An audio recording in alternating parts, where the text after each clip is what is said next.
नमस्कार. मंचावरील उपस्थित माझे सहकारी डॉक्टर दीपक पवार, सोनाली मॅडम आणि इथे या शिबिरासाठी उपस्थित असलेले महाराष्ट्र धर्माच्या शिबिरासाठी उपस्थित असलेले मराठी प्रेमी बंधू भगिनींनो, महाराष्ट्र धर्म या विषयाच्या अनुषंगाने या शिबिराच्या पूर्वार्धामध्ये मी भाषा धर्म आणि महाराष्ट्र धर्म या तीन संकल्पनांच्या परस्पर संबंधांविषयी मी थोडं बोलणार आहे. पण याची थोडी पार्श्वभूमी मला यासाठी सांगायला पाहिजे की महाराष्ट्र धर्माचा विचार पूर्वी आम्ही डॉक्टर दीपक पवार त्यासाठी मराठी कारण असा शब्द वापरायचे आणि अलीकडच्या काही दिवसांमध्ये महाराष्ट्र हा धर्म आमच्या भाषा चळवळीच्या संदर्भामध्ये इतका लोकप्रिय झाला आहे की तो आता वेगवेगळे राजकीय पक्ष देखील गेल्या काही महिन्यांपासून हा शब्द वापरायला सुरुवात त्यांनी केलेली आहे.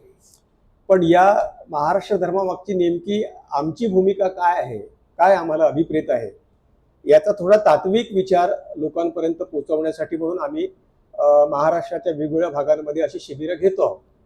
गेल्या महिन्यामध्ये अशाच प्रकारचं एक महाराष्ट्र धर्म शिबिर कोल्हापूरमध्ये झालं आणि त्याच्यामध्ये हे शिबिर प्रामुख्याने महाराष्ट्र धर्मासाठी हा जो लढा आहे धार्मिक बहुसंख्याका विरुद्धचा आणि समाजामध्ये एक सामाजिक एकोपा लोकशाहीवादी जाणीवा निर्माण करण्यासाठी म्हणून आम्ही जो लढा देतो आहोत, तर त्यासाठी कार्यकर्ते तयार करण्यासाठी म्हणून आम्ही अशा प्रकारची शिबिरं घ्यायला सुरुवात केली.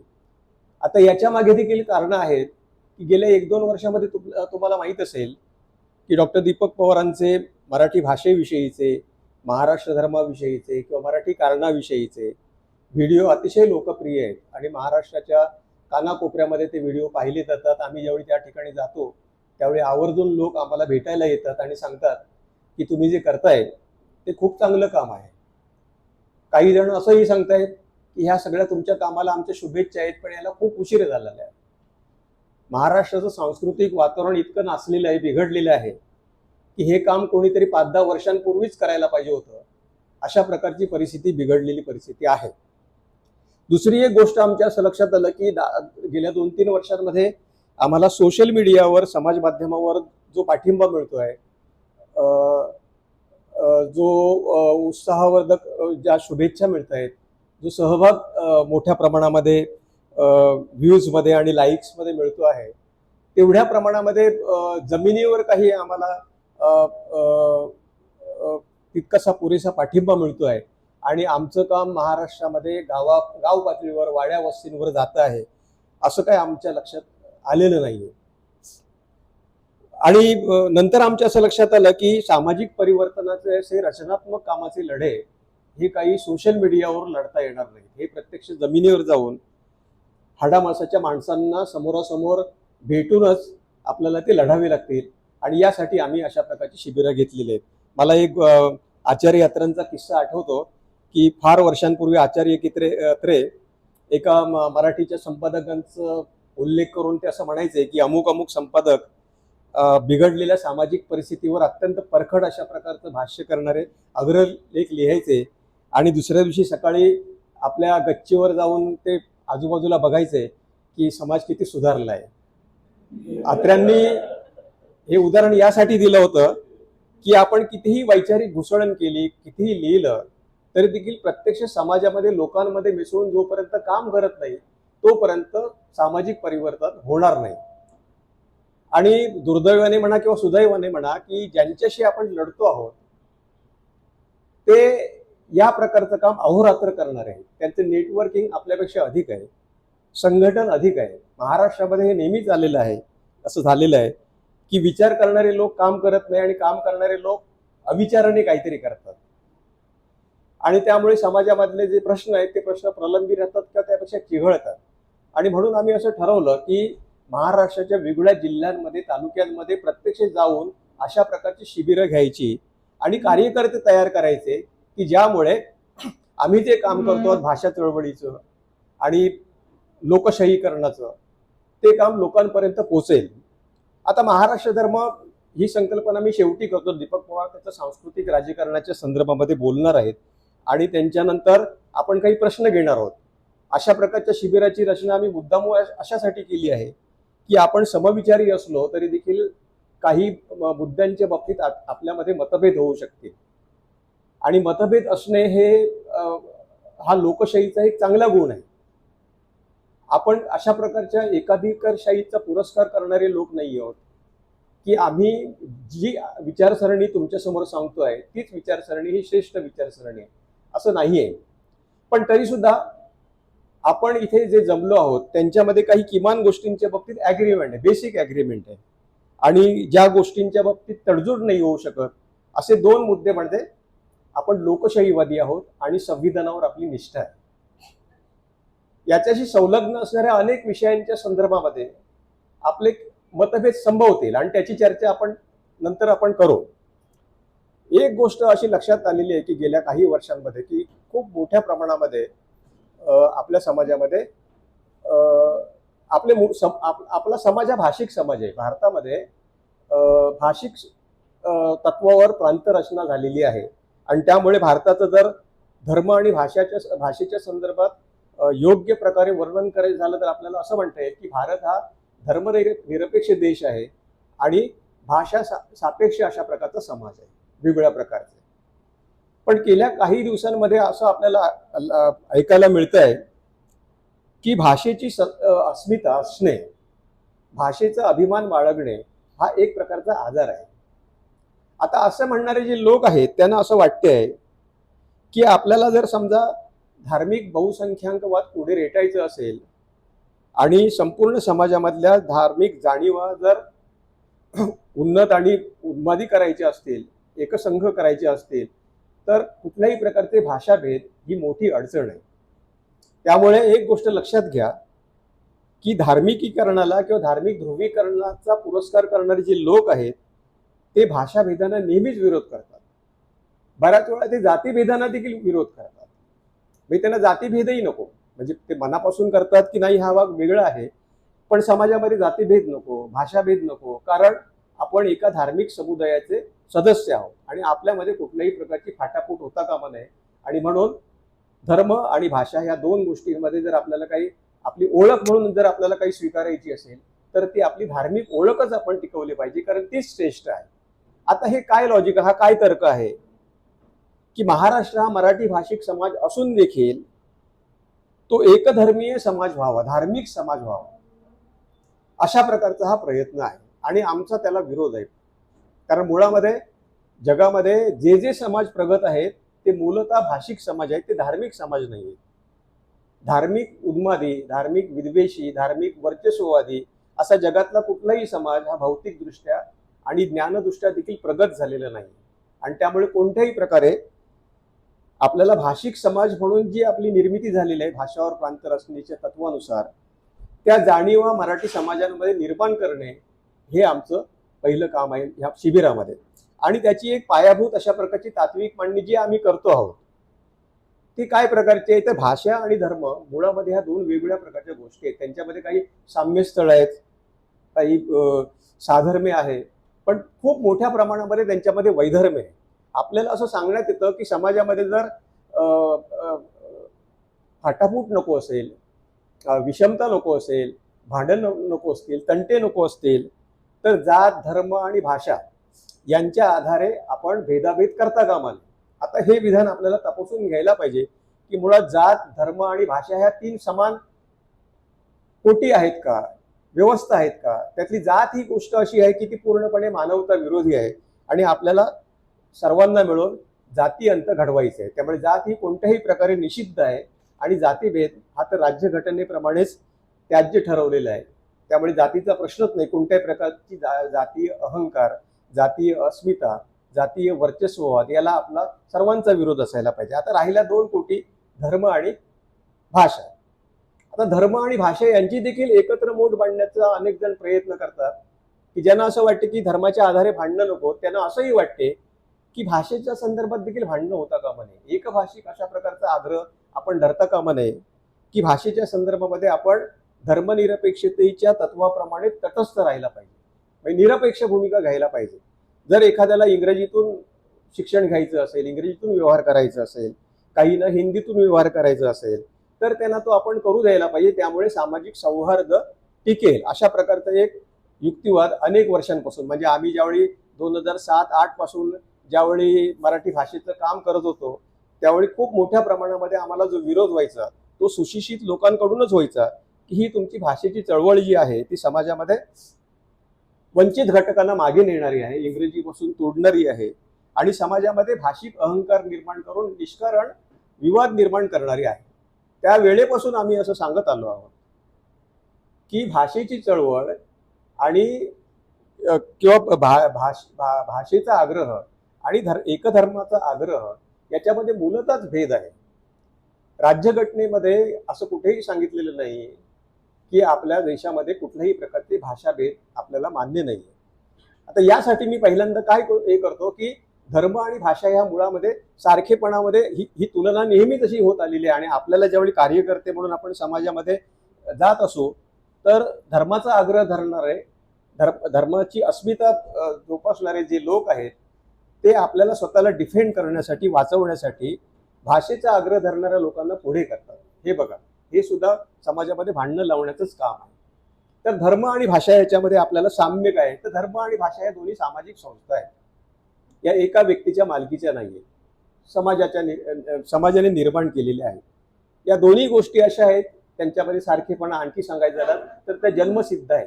आपल्याला जन्माबरोबर आपली भाषा मिळते, जन्माबरोबर आपल्याला आपला धर्म मिळतो.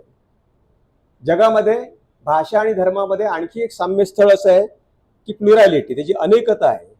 जगामध्ये एकच एक धर्म नाहीये, एकच एक भाषा नाहीये. जगामध्ये 7-8 अशा प्रकारचे प्रमुख धर्म सोडले तर शेकडो पंथ उपासना मार्ग आहेत आणि भाषा तर 6-6.5 हजार आपल्याला माहिती आहे आणि खूप मोठ्या प्रमाणामध्ये त्याच्या व्हेरिएशन्स म्हणजे बोली भाषा आहेत. त्यामुळे अनेकता आहे. म्हणजे एक म्हणजे ह्या सामाजिक संस्था आहेत, त्यांच्यामध्ये अनेकता आहे. त्या माणसाला जन्मसिद्ध मिळतात, त्या आपण नंतर ॲक्वायर केलेल्या असल्या तरी भाषेच्या संदर्भामध्ये तरी देखील आपल्याला पहिल्यापासून आपल्याला मिळतात. आपण ते काही खूप विचार करून अभ्यास करून नंतरच्या काळामध्ये निवडतो असं होत नाही. पण त्याच्यामध्ये आणखी एक गोष्ट अशी आहे की याच्यामध्ये विषमता खूप आहे. म्हणजे डॉमिनंट भाषा आणि डॉमिनंट रिलिजन्स, म्हणजे जगातले 7-8 जे धर्म आहेत त्याचे अनुयायी जवळजवळ 75 ते 80% लोक आहेत आणि उर्वरित लोक हे छोट्या छोट्या उपासना पंथांचे आहेत. भाषेच्या संदर्भामध्ये देखील असंच सांगता येईल.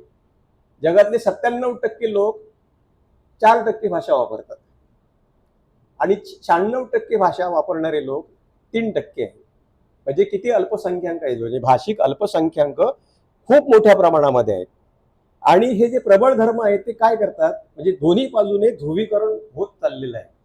म्हणजे Arabic, Spanish, English, Mandarin, Chinese, German वगैरे ह्या ज्या काही मोठ्या प्रबळ भाषा आहेत त्या भाषांकडे थोड्या मागासलेल्या अशा भाषांचे लोक स्थलांतरामुळे किंवा इतर काही आर्थिक उन्नती करून घेण्यासाठी म्हणून तिकडे संक्रमित होताना दिसत आहेत. आणि खूप मोठ्या प्रमाणामध्ये हाही चिंतेचीच गोष्ट आहे की जगामध्ये भाषिक एकजिन्सीकरण किंवा सपाटीकरण खूप मोठ्या प्रमाणामध्ये व्हायला लागलेलं आहे. गेल्या 10-12 वर्षामध्ये खूप भाषा ह्या नामशेष झालेल्या आहेत आणि काही भाषा वैज्ञानिक असं सांगतायत की या शतकाच्या अखेरीस आता अस्तित्वात असलेल्या 50 ते 60% भाषा, काही जणांनी त्याच्या पुढे जाऊन असं म्हटलंय की 90% भाषा हे नामशेष होणार आहे. म्हणजे 10% भाषा फार तर उरतील. इतक्या मोठ्या प्रमाणामध्ये भाषिक ध्रुवीकरण होईल आणि त्याचे दुष्परिणाम, जे सांस्कृतिक दुष्परिणाम आहेत ते आपल्याला भोगावे लागतील. धर्माच्या संदर्भामध्ये देखील काही धर्म हे इतकं प्रबळ आहेत की ते आपला धर्म इतरांवर लादण्यासाठी किंवा इतर छोटे छोटे उपासना पंथ जे आहेत त्यांच्यामध्ये संदिग्धता निर्माण करून, जवळीक निर्माण करून, त्यांना आपलंसं करून त्यांची ओळख मारण्याचं देखील काम करताना दिसतं. आणि त्यांना ह्या मोठ्या धार्मिक समूहांमध्ये सौहार्दपूर्ण जीवन त्यांच्या बरोबरीने जगणं हे आता अशक्य झालेलं आहे. ही खूप मोठी गोष्ट त्याच्यामध्ये आपल्याला दिसते. दोन्हीमध्ये आणखी एक साम्य असं आहे की आणि ती आता क्रायसिस आहे, ज्याला आयडेंटिटी क्रायसिस आपण म्हणू, की भाषिक ओळख की धार्मिक ओळख, म्हणजे मी हिंदू आहे की मराठी आहे. शिवसेनेचे आपले प्रमुख नेहमीच आपल्या भाषणाची सुरुवात जमलेल्या माझ्या तमाम हिंदू बांधवांनो आणि भगिनींनो, आमचं त्यांना असं म्हणणं आहे की महाराष्ट्रामध्ये मराठी माणसं आहेत आणि ती सगळ्या जातींची आहेत, सगळ्या धर्मांची आहेत. आपण मराठी म्हटलं तर काय बिघडलं, मराठी बांधवांनो भगिनींनो. आणि हेच अधिक तर्कशुद्ध होईल आणि वास्तववादी देखील होईल. पण त्यांना असं म्हणायचं असते की माझ्या हिंदू बांधवांनो आणि भगिनींनो, बिगर हिंदू कितीतरी धर्माचे लोक त्यांना मतदान करतात, त्यांना पाठिंबा देतात, पण त्यांना असं वाटत नाही की आपल्या ह्या संबोधनामध्ये त्यांना देखील आपण सहभागी करून घ्यावं. ह्या दोन आयडेंटिटीमध्ये भाषिक आयडेंटिटी, भाषिक ओळख ही अधिक सेक्युलर आहे बघा. सगळ्या जाती धर्मांचे, पंथांचे, उपासना मार्गांचे जे लोक आहेत की जे मराठी ही आपली भाषा मानतात, मराठी ही आपली ओळख मानतात, ते एका समाजाचे घटक आहेत आणि त्यांची श्रद्धास्थानं, उपासना मार्ग, त्यांची धार्मिक विचारसरणी कोणत्याही प्रकारची असू देत, ती या भाषेच्या संदर्भामध्ये मॅटर करत नाही, काही महत्वाची ठरत नाही आणि त्यांची स्वतःची ओळख जपून देखील. पण तरी सुद्धा आम्ही असं म्हणत असतो की महाराष्ट्रामध्ये जर मराठी ही महाराष्ट्राची जर प्रांतीय भाषा असेल, लोकभाषा असेल, राजभाषा असेल, आपली सांस्कृतिक ओळख असणारी भाषा असेल, तर आपली मुख्य महाराष्ट्रीयांची ओळख जी आहे ती मराठी आहे आणि याच्यामध्ये काही गैर नाही. त्यामुळे आम्ही मराठी आहोत आणि मराठी ही महाराष्ट्राची प्रमुख ओळख आहे, ती टिकावी. आणि ही ओळख नष्ट करण्यासाठी जे जे जातीय आणि धार्मिक वर्चस्ववादाचे, कट्टरतावादाचे जे प्रयोग महाराष्ट्रामध्ये होत आहेत त्याला आमचा विरोध आहे याच्यामध्ये. त्यामुळे ही ओळख महाराष्ट्राची मराठी असलेली जी ओळख आहे, जी अधिक सहिष्णू आहे आणि सेक्युलर आहे, धर्मनिरपेक्ष आहे, ती अधिक ओळख आपली टिकली पाहिजे. सामाजिक भेदाच्या संदर्भामध्ये मगाशीचा उल्लेख आला. असं म्हणतात की भाषिक भेद हे अधिक तार्किक आणि वैध आहेत, म्हणजे लॉजिकल आहेत आणि ते एथिकल देखील आहेत आणि ते अपरिहार्य देखील आहेत. म्हणजे जगामध्ये जर समजा संपूर्ण समाज माणसं एकत्र करून त्यांची जर समाज म्हणून जर विभागणी करायची झाली कृत्रिम पद्धतीने, तर काय क्रायटेरिया लावता येईल? तर एकतर भूगोलाचा लावता येईल, वेगवेगळ्या प्रदेशांमधले लोक, आणि दुसरे भाषेचे लोक. आणि भाषेच्या आधारे समाजामध्ये भेद असणे हे नुसतं बरोबर असूनच नाहीये, तर ते आवश्यक देखील आहे. उद्या आपण असं ठरवलं की आपल्या समाजामधले सगळे भाषिक भेद मिटवण्यासाठी आपण एकभाषिक झालो, तर काय होईल मला सांगा? संपूर्ण समाज हा एकभाषिक, आणि ही भीती युनेस्कोला वाटते आहे म्हणून जगामधल्या बहुतेक विकसनशील देशाने त्यांनी आवाहन केलेलं आहे की तुम्ही आपापल्या भाषा सांभाळा. याचं कारण जगामध्ये आज जी काही सांस्कृतिक विविधता टिकून आहे, आपण वेगवेगळे आहोत, आपल्याकडे वेगवेगळ्या प्रकारचं साहित्य आहे, वेगवेगळ्या प्रकारच्या आपले जगाकडे पाहण्याचे दृष्टिकोन आहे, आपलं वेगवेगळ्या प्रकारचं वाङ्मय आहे, वेगवेगळ्या प्रकारचं संशोधन आहे, वेगवेगळ्या प्रकारची बौद्धिक निर्मिती आहे. ती केवळ आपल्याला भाषिक विविधतेमुळे शक्य झालेली आहे. आणि त्यामुळे कोणत्याही परिस्थितीमध्ये भाषिक विविधता कमीच होता कामा नये. त्यामुळे एक भाषा मरणे म्हणजे जगामधलं एक अतिशय मूल्यवान अशा प्रकारचं संचित कमी होणं. तर काही जण असं म्हणतायत की जगाकडे पाहण्याची एक खिडकीच बंद होणे, कायमची खिडकी बंद होणे. त्यामुळे सामाजिक भेदाच्या संदर्भामध्ये भाषेचे भेद हे अपरिहार्य देखील आहेत. आणि तुम्हाला पुढे जाऊन असं सांगतो की आपल्या राज्यघटनेच्या सामाजिक समतेच्या संदर्भामध्ये जे मूलाधिकार आहेत त्याच्यामध्ये समाजामध्ये कोणकोणत्या कारणासाठी आपण भेदभाव करू नये त्याच्यामध्ये 5 गोष्टी सांगितलेल्या आहेत. जन्मस्थळावरून आपण भेदभाव करता कामा नये, वंशावरून आपण भेदभाव करता कामा नये, लिंगावरून आपण भेदभाव करता कामा नये, जातीवरून आपण भेदभाव करता कामा नये आणि धर्मावरून. त्याच्यामध्ये भाषेचा उल्लेख नाही. हे भाषेच्या आधारे भारतामध्ये संधींच्या समानतेच्या संदर्भामध्ये भेदभाव करणे हे राज्यघटनेने एक प्रकारे स्वीकारलेलंच आहे. कारण आपल्याकडे सर्वोच्च न्यायालयाची एक भाषा आहे, उच्च न्यायालयाच्या काही भाषा प्राधिकृत केलेल्या आहेत, राज्यांसाठी स्वतंत्रपणे भाषा केलेल्या आहेत, अल्पसंख्याकांच्या भाषांच्या संदर्भामध्ये आहेत, राज्यघटनेच्या 8व्या शेड्यूलमध्ये 22 भाषा टाकलेल्या आहेत. याचा अर्थ असा आहे की भारतातील हे भाषा वैविध्य आहे, हे जर टिकून राहायचं असेल तर सामाजिक स्तरावर हे भाषाभेद त्या त्या समाजाने जपलेच पाहिजे. म्हणजे मला जर समजा मराठी ही भाषा ज्ञानभाषा करायची असेल तर माझ्या बरोबरीचा जो समाज आहे त्या समाजाबरोबर मला काही शिकलं पाहिजे, मला काही ज्ञाननिर्मिती करायला पाहिजे आणि जो जो जे भाषिक योगदान आहे माझं ज्ञानात्मक ते मला दिलं पाहिजे. त्यासाठी मला एक होमोजिनियस स्पीच कम्युनिटी एका विशिष्ट प्रदेशामध्ये असली पाहिजे. तर त्यामुळे कॉस्मोपॉलिटन खूप होत जाणे म्हणजे नागरीकरणाबरोबर 4, 5, 6 भाषांबरोबर बोलणारे लोक एकत्र येणे याचा अर्थ असा आहे की हळूहळू तुमचे भाषिक भेद मिटून तुम्ही एकभाषिक होते. या संदर्भातला सामाजिक भाषाविज्ञानामधला एक सिद्धांत असा आहे की ज्यावेळी एखादा समाज आणि ते राज्य भाषेच्या संदर्भामध्ये लेसे फेअर अशा प्रकारची भूमिका घेते, तटस्थ भूमिका घेते आणि लोक ठरवतील आपल्याला कुठली भाषा स्वीकारायची असेल. 2-3 पिढ्यानंतर तिथे तो समाज एकभाषिक होतो. आणि कुठला होतो? तिथे मार्केट इकॉनॉमी लागू होते. आर्थिक कारणांसाठी आपल्याला इकॉनॉमिकल अपलिफ्टमेंटसाठी जी भाषा उपयोगी आहे की नाही ती भाषा सर्व लोक एकत्र येतात आणि नंतर हळूहळू स्वीकारतात आणि नंतर मग उरलेले लोक मायनॉरिटीमध्ये जातात. मराठी ही आज ज्ञानाच्या संदर्भामध्ये मायनॉरिटी लँग्वेज झालेली आहे. कारण भाषेच्या मायनॉरिटी आणि मेजॉरिटीच्या संकल्पना धर्माच्या संदर्भामध्ये वेगळ्या आहेत. तिथे डोकी नाही मोजली जात. भाषेच्या कोणत्या व्यवहार क्षेत्रांमध्ये किती लोक काम करतात, कोणत्या म्हणजे विज्ञान, तंत्रज्ञान, संशोधन या क्षेत्रामध्ये किती मनुष्यबळ भारतातलं काम करते, ती लँग्वेज मेजॉरिटी त्याच्यावर.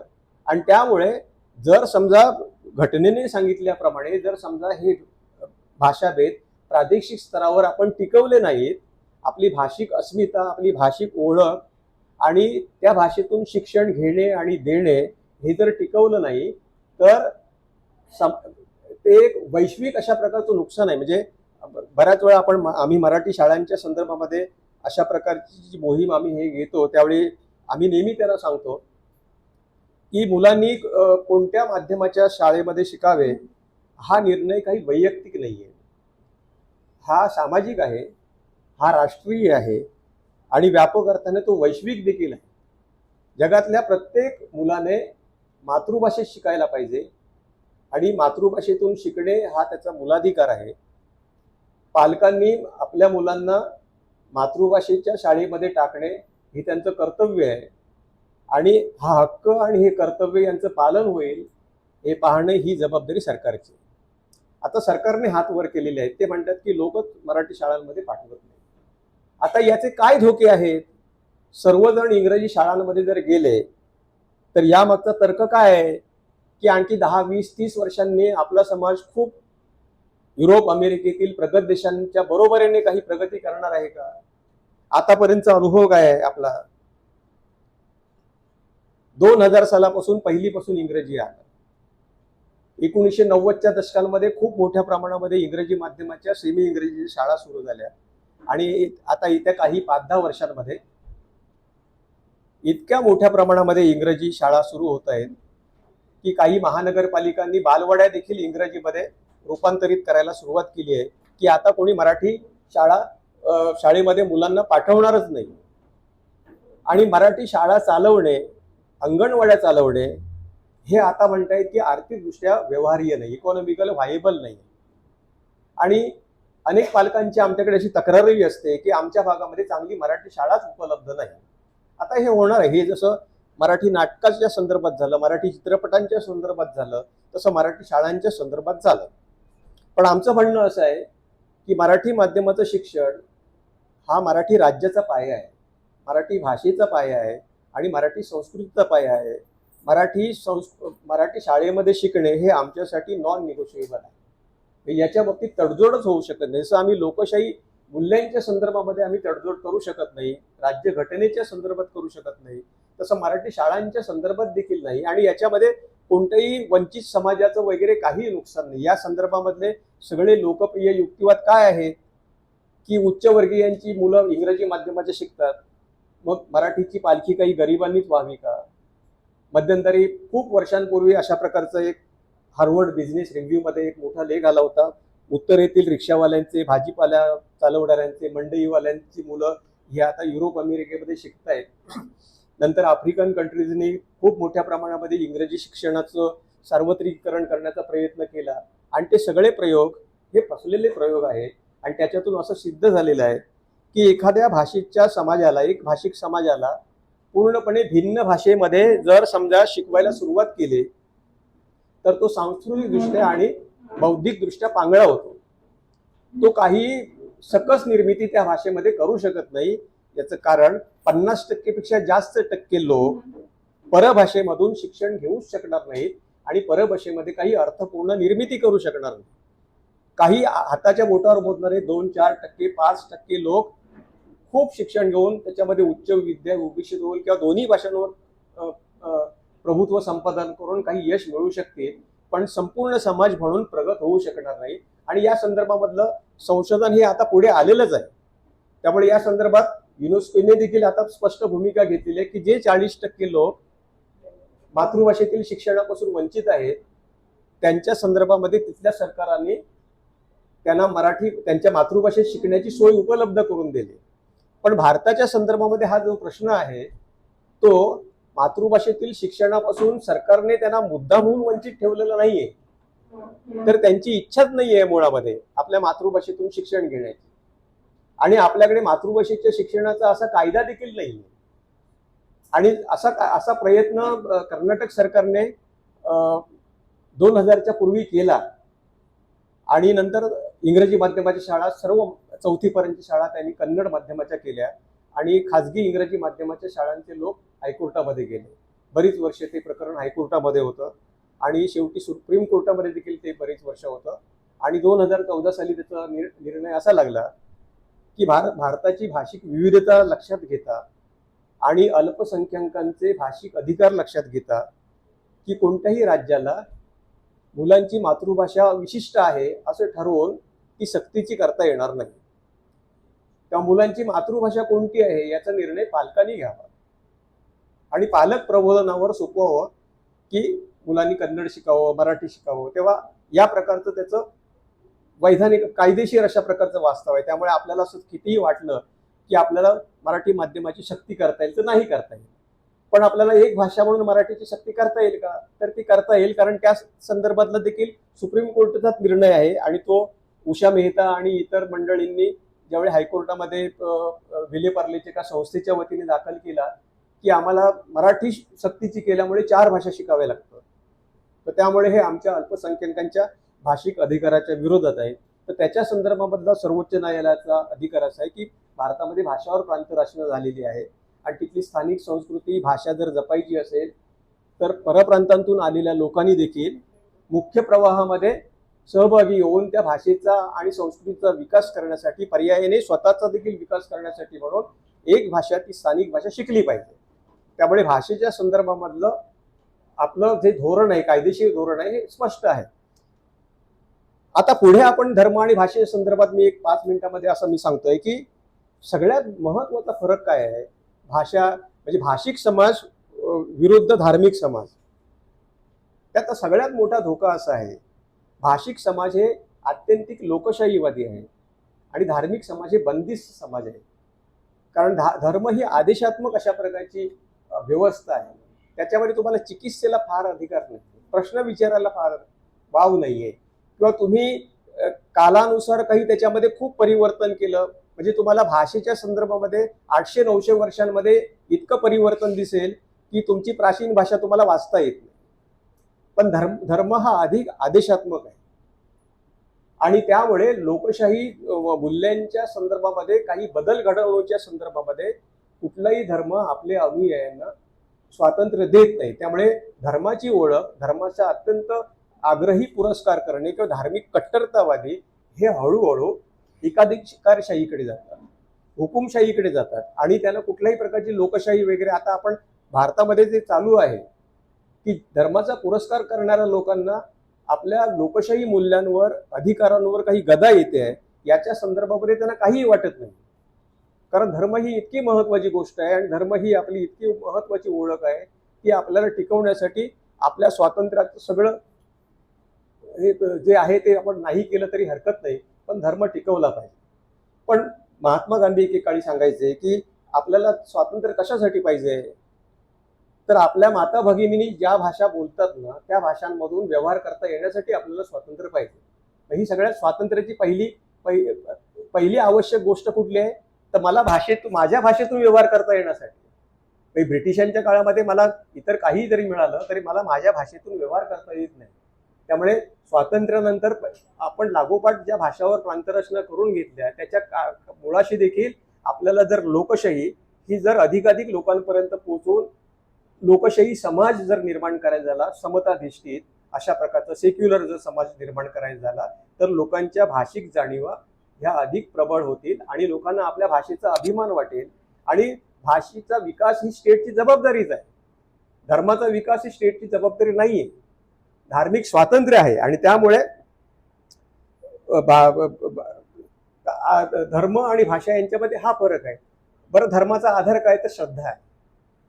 भाषेचा आधार काय आहे, तर्क आणि बुद्धी आहे, विचार आहे, विवेक आहे.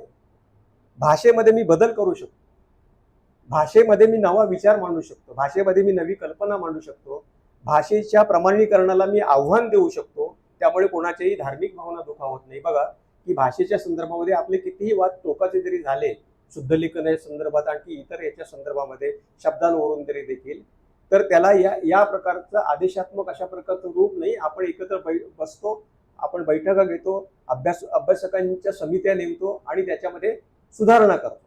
तेव्हा भाषा ही एक ओपन सिस्टीम आहे, तुम्ही त्याच्यामध्ये कॉन्ट्रीब्युट करू शकता. इतकं नव्हे तर भाषेशी संलग्न असलेल्या ज्या बोलीभाषा आहे त्या बोलीभाषा बोलणाऱ्या लोकांचं देखील शब्द भांडार ते देखील त्याच्यामध्ये येऊ शकतं. इतकी ओपन सिस्टीम आहे.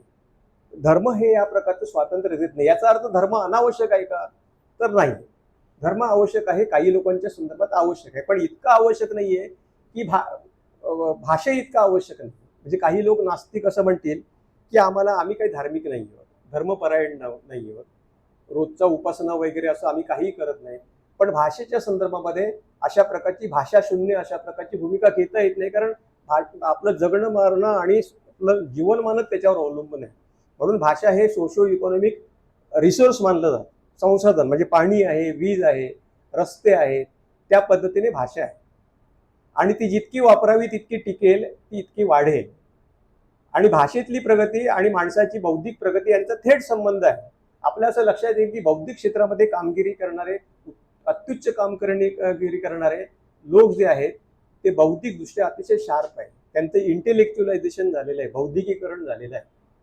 त्यामुळे ही एक नवीन संकल्पनाच्या मधली अशी आहे की भाषिक समाज हा बौद्धिकीकरणाच्या वाटेवर मार्गावर असलेला समाज आहे. म्हणजे त्या भाषेमध्ये नवीन संज्ञा येतील, संकल्पना येतील, नवीन विचार कल्पना मांडणारे वाक्यांश येतील आणि ती भाषा समृद्ध होईल. त्यामुळे भाषेमध्ये आपली सगळी प्रगल्भता, नवीन काही या जगामध्ये भौतिक आणि सामाजिक क्षेत्रामध्ये बदल घडवण्याची जी शक्यता आहे ती भाषेमध्ये आहे. भाषा ही अशा प्रकारची व्यवस्था आहे की आतापर्यंत गेल्या 2000 वर्षांपूर्वी अधिक काळामध्ये माणसाने जी काही प्रगती केलेली आहे त्याचं मूळ भाषेमध्ये आहे. आणि त्यामुळे धर्म आणि भाषा यांच्यामध्ये निवड करायची झाली भाषेच्या संदर्भामध्ये, निर्माण करण्याच्या संदर्भामध्ये, तर आपण भाषेची करायला पाहिजे. भाषा ही एक अनिवार्य गोष्ट आहे. आणि त्यामुळे भाषिक ओळख ही लोकशाहीवादी तर आहे, सेक्युलर देखील आहे. पण आपल्याला जर भौतिकदृष्ट्या जर इतर देशांबरोबर प्रगती करायची झाली तर आपण आपल्या भाषेचं बौद्धिकीकरण मोठ्या प्रमाणामध्ये करायला पाहिजे. धर्माचं स्थान म्हणूनच निश्चित केलेलं आहे, अनेक अभ्यासकांनी सांगितलेलं आहे. धर्माचं कार्यक्षेत्र काय आहे, घर आणि प्रार्थना, उपासना मार्ग. सार्वजनिक जीवनामध्ये धर्माला फार मोठी भूमिका नाही. आपण घरातून बाहेर पडल्यानंतर आपण कोणत्या धर्माचे आहोत, उपासना पंथांचे आहोत हे फार मॅटर करत नाही. पण भाषेच्या संदर्भात नाहीये. आपण बाहेर पडल्यानंतर आपल्याला भेटणारी माणसं आपली भाषा समजतात का, ती आपल्याशी कोणत्या भाषेमध्ये बोलतील, आपण कुठल्या समूहामध्ये वापरतो, आपण कार्यालयामध्ये कुठे जातो, आपण सार्वजनिक ठिकाणी ज्यावेळी चर्चा करतो त्यावेळी कुठल्या प्रकारचं माध्यम असतं. त्यामुळे भाषा ही या दृष्टीने सार्वजनिक जीवनामध्ये आणि व्यक्तिगत जीवनामध्ये देखील अतिशय महत्त्वाची भूमिका असते. आणि म्हणून जतन आणि संवर्धनाच्या संदर्भामध्ये धर्मापेक्षा देखील आपण भाषेला महत्त्व दिलं पाहिजे.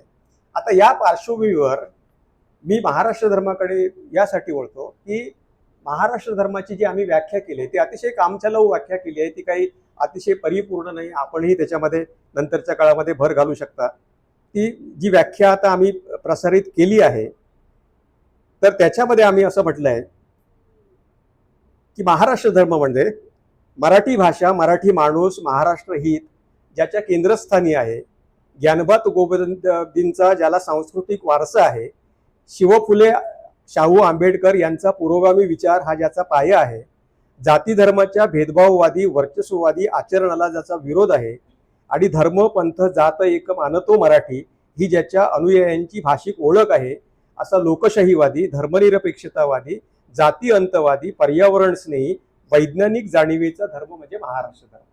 ही आमची महाराष्ट्र धर्माची कल्पना आहे. याच्यामध्ये कुठल्याही धर्माचा अनादर करण्याचा नाही. समाज हा धर्मपरायण आहे, तो राहूही शकतो, पण आपल्या भाषिक ओळखीच्या संदर्भामध्ये. आणि महाराष्ट्र धर्मामधला धर्म हा जो शब्द आहे तो आम्ही कर्तव्य या अर्थाने वापरलाय. आणि मुळामध्ये धर्माची देखील भूमिका काय आहे?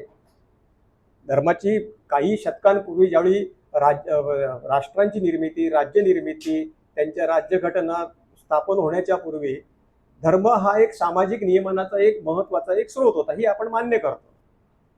पण देश स्वतंत्र झाल्यानंतर, संविधान आल्यानंतर, संविधान हाच आपला सार्वजनिक जीवनाचा आचार धर्म, आणि त्यामुळे धर्म हा शब्द आम्ही आपलं कर्तव्य, मूळ धर्माची जी उपासना मार्ग म्हणून जी कल्पना आहे ती सत्य, अहिंसा, प्रेम यांच्यावर आधारित आहे.